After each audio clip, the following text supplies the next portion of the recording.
say, Victor, when you eat the meat, the energy of the beast that was slaughtered ends up going into you, and somehow, because we're all energy and we're living in a frequency and everything, so there is something about that energy of the slaughtered animal. And if you've ever seen the videos of them as they're walking towards the slaughterhouse, they can sense that something is about to happen that's not good, and they're terrified, especially if you eat the halal meat. If you've seen how those beasts are slaughtered, it's really, really painful because of the adrenochrome and the meat, and especially like dogs. When I was living in China, how they tear the skin off the dogs and just torture the dogs before they feed it to you.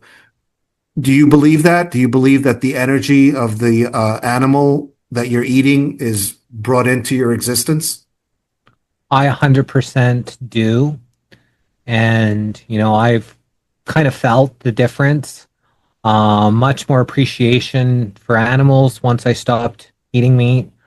Now, when it comes to someone that's a hunter, then they're going and hunting an animal and they shoot that animal. Most of the time, the animal's at peace when they shoot it. They don't know it's coming. They just kind of look and they get hit, or, like they're not terrorized like in these slaughterhouses that you talked about, where you hear the screaming and the slaughtering and the killing, and that type of energy, I think, transfers, into the animal, and then that crazy energy gets transferred. So people that, eat meat that hasn't been traumatized before it, gets slaughtered, gets killed, I think it's different. But I still think that there's this energetic bond between one of these life creatures, whether or not it was, terrified before death or if it was at peace. I still think that there's a bond, there's a life force that comes through it. Now, obviously, eating a terrified animal's meat is going to impact you maybe a lot more aggressively, or maybe you're going to feel maybe dream wise. But there is some type of energy. But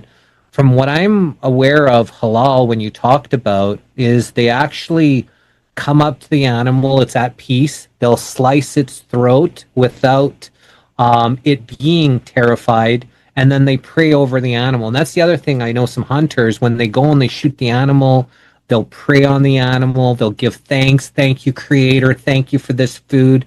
And I think it creates a different energy than someone who goes to the grocery store, buys a slab of meat that's been terrorized, that they have no appreciation, no thankfulness for that animal. So I think there's a bunch of different practices that you can do. And even if you can only go to the grocery store, thank that animal for that meat before you eat that meat. You know how the people used to pray before they used to eat, give thanks for the food.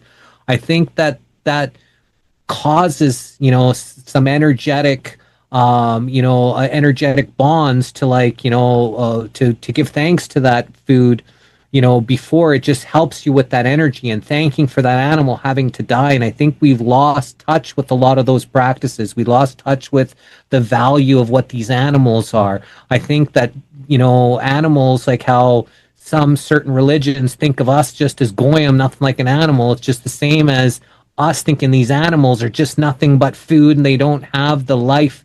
I think that that's where we've lost touch with how valuable life is. And I think once we start appreciating things more, I think the energy will change on the earth. And I think our food eating practices, I think that's a big way how we can help change the vibration of this place.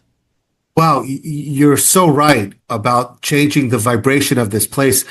When I was on your show, we went into some dark places.